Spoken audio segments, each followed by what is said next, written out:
ঈদ মানেই হচ্ছে স্বপ্ন যাবে বাড়ি আমার। কিন্তু ভাইরে ভাই, এই স্বপ্নটারে বাড়িতে আনতে কত যে টানা হেঁচড়া করে আমারে আনতে হইছে। মানে আমি আজকে পুরাই ক্লান্ত। কি যে বাজে একটা জার্নি। আমাদের টিকিট ছিল হচ্ছে 8:30টায়। সেই বাস ফার্স্টে আসলো 10:35-এর উপরে। মানে টানা 2 ঘন্টার বেশি আমরা কাউন্টারে বসে আছি। এরপর হচ্ছে ফেরিঘাটে এসে 2.5 ঘন্টার বেশি আমরা জ্যামে।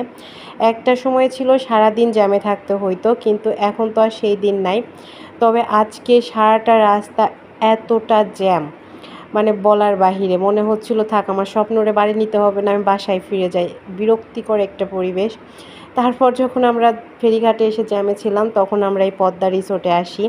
একটা সময় অনেক আসা হইতো, এখন তো আর আগের মতো জ্যাম হয় না, যার কারণে বাস থেকে নামাও হয় না। তো আজকে হচ্ছে অনেক সময় ছিল, যার কারণে আমরা নেমে ভেতরে রিসোর্টের ভেতর অনেকটা সময় ঘোরাঘুরি করছি, সময় দিছি।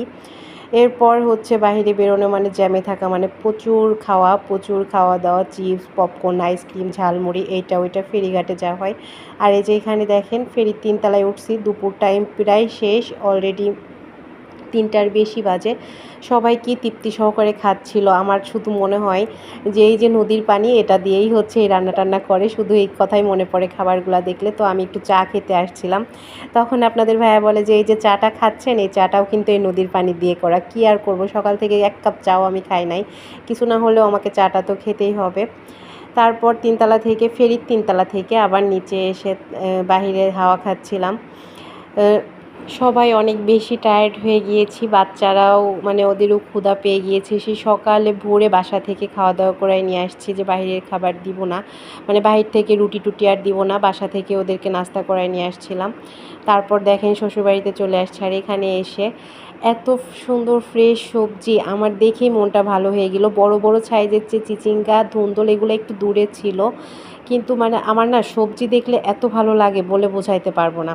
আমার ওই যে হাঁস মুরগি এগুলোর প্রতি কোনো ইন্টারেস্ট নাই, বাট আমার সবজি খুব ভাল লাগে, ফুল সবজি।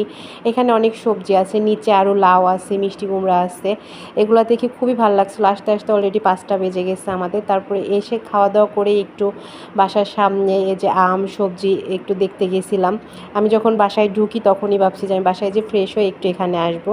তো এখানে এসে আমার মনটা অনেক ভালো হয়ে গেছে। তবে আজকে বাসায় আসতে যে জার্নিটা করেছি, একদমই বাজে একটা জার্নি, বলে বোঝাতে পারবো না। অনেক ক্লান্ত হয়ে গেছি।